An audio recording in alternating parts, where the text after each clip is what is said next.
దేవునికి స్తోత్రం. ప్రియమైన సహోదర సహోదరులకు శుభాభివందనములు. ఈరోజు దేవుని వాగ్దానం కీర్తన 143 అధ్యాయం 10వ వచనం. నీవే నా దేవుడవు, నీ చిత్తానుసారంగా ప్రవర్తించుటకు నాకు నేర్పము. చూడండి, దావీదు మహారాజు సమస్త విషయములో సుబుద్ధి కలిగి జీవిస్తున్నప్పటికీ, అతడు గొప్ప అధికారంలో ఉండి గొప్ప జ్ఞానము కలిగి గొప్ప సర్వసంపదలు కలిగి ఉన్నప్పటికీ కూడా ఇంకా దేవుని సన్నిధిలో ప్రవేశించి ఎంతో గొప్ప ప్రార్థన చేస్తున్నాడు. దేవా, నీవే నా దేవుడవు, నీ చిత్తానుసారంగా ప్రవర్తించడానికి నాకు నేర్పించండి అంటున్నాడు. మరి మీరు కూడా దేవుని యొక్క సన్నిధిలోకి ప్రవేశించి ప్రతిరోజు మీ యొక్క ఇష్టాలు జరిగించాలని, మీ కోరిక నెరవేర్చాలని, మీ ఆశలు తీర్చాలని ఎంతో ప్రార్థిస్తూ ఉంటారు కదా. నిజమే, మన అక్కరలు ఏంటో దేవుడికి తెలుసు. మన అడగక ముందే ఆయన మనకి సహాయం చే దేవుడై ఉన్నారు. మనము అడిగిన దానికంటే ఎక్కువగానే, మనం ఊహించిన దానికంటే ఎక్కువగానే ఆయన తన ప్రజలకు చేయు దేవుడుగా ఆయన ఉన్నారు.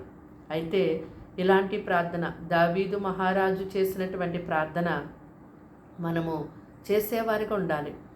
నీ చిత్తానుసారంగా ప్రవర్తించుటకు నాకు నేర్పించండి అని ఇటువంటి గొప్ప ప్రార్థనలు కూడా మనం చేయాలి.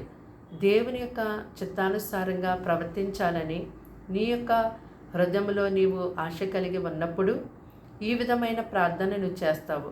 మరి దేవుని యొక్క చిత్తానుసారంగా ప్రవర్తించడానికి మనము ఇష్టపడుతున్నప్పుడు దేవుడు నీకు తోడై ఉండి ఏ విధముగా ఆయన కొరకు జీవించాలో, ఆయన మన ప్రవర్తన ఏ విధంగా కాపాడాలో, మనకి ఏ విధంగా సహాయపడాలో ఇవన్నీ కూడా దేవుడు మనకి ముందుండి నడిపిస్తారు.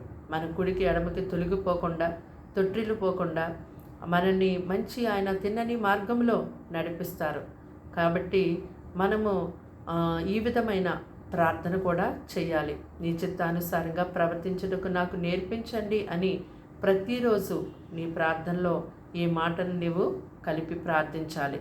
నిజముగా దేవుని యొక్క చిత్తానుసారంగా ప్రవర్తించినప్పుడు అది ఈ లోకంలో వేటిని బట్టి, ఎవరిని బట్టి కలగని ఆ యొక్క సంతృప్తి, సమాధానం, సంతోషం దేవుని నుంచి మనం ఎంతో గొప్పగా పొందుకుంటాం. ప్రార్థన. దేవానికి వందనములు, స్తోత్రాలు, స్తుతులు చెల్లిస్తున్నాం తండ్రి. ఈ మాటలు వింటున్న నీ బిడ్డల్ని మీ రక్తంతో కడిగి, ముట్టి, బలపరిచి, దీవించి ఆశీర్వదించండి. మంచి ఆరోగ్యాన్ని వీరికి ఇవ్వండి. మంచి నెమ్మది, సమాధానం వీరికి ఇవ్వండి. వీరి జీవితంలో తండ్రి నీ చిత్తము నెరవేర్చమని ప్రార్థిస్తున్నాం. నీ చిత్తానుసారంగా ప్రవర్తించే కృప నీ బిడ్డలకు దయచేయండి. వారిని, వారి కుటుంబాన్ని, వారి సమస్తాన్ని ఎంతో గొప్పగా కంచెవేసి కాపాడండి. వారు నీ కొరకు జీవించేవారిగా వారిని నిలబెట్టండి, బలపరచండి. అయ్యా, కీడు శోధన అపాయాన్ని తప్పించండి. పరిశుద్ధాత్మ పరలోక అభిషేకం నీ బిడ్డలకు ఎంతో తోడుగా ఉంచి నడిపించి సహాయం చేయమని యేసు నామమున ప్రార్థన సమర్పించి వేడుకుంటున్నాం తండ్రి. ఆమేన్.